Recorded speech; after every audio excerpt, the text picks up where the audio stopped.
In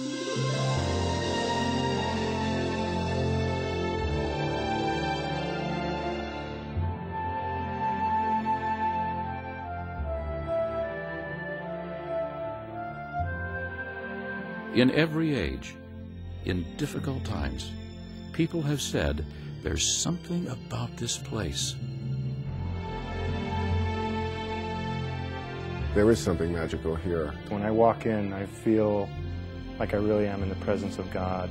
Maybe it's in the stained glass windows. Maybe it's in the walls, which seem to breathe with the prayers that went up for generations.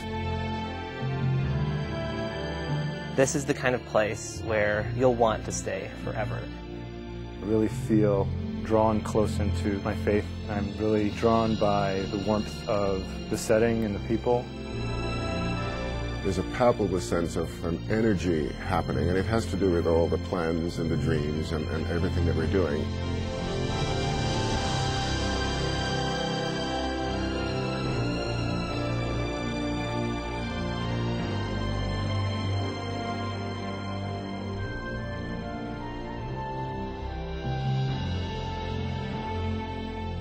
St. Dominic's Church is woven into the fabric of San Francisco, historically, culturally, architecturally, and spiritually. Established in 1873, St. Dominic's has survived its share of adversity.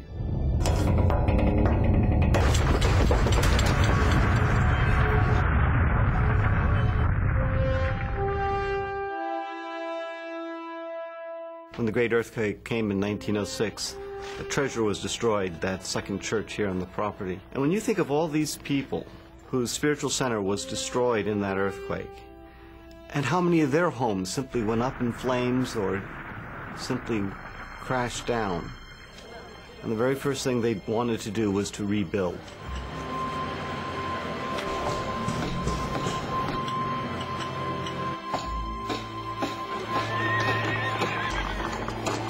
So they've handed us an incredible treasure of beauty. And the question is, will we pass it on? The current church, dedicated in 1928, stands as a beacon of light and hope to people of all faiths and all backgrounds. There's always been a very special feeling among the clergy and the churches and synagogues in this area. And I've always had a special feeling for the fact that St. Dominic's is here.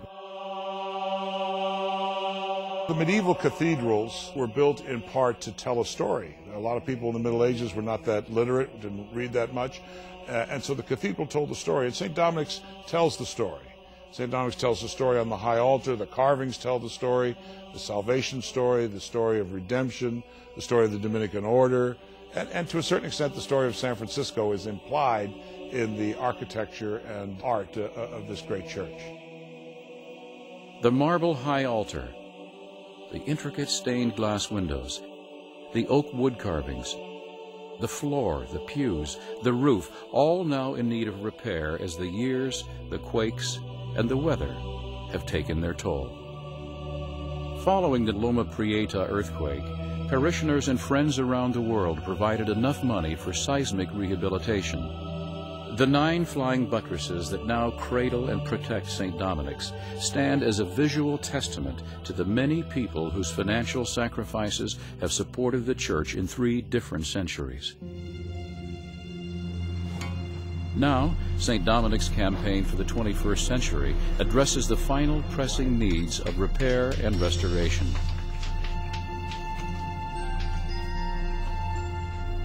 Why now? Why the campaign now? Real simple. It must be done.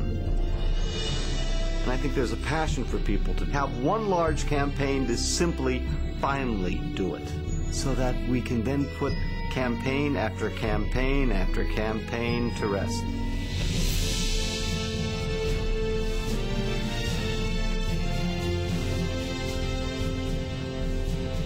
If we really were to give it that full push, that full sense of heart, not only will we repair this place, but we will create essentially a new place here, which gives us a new future.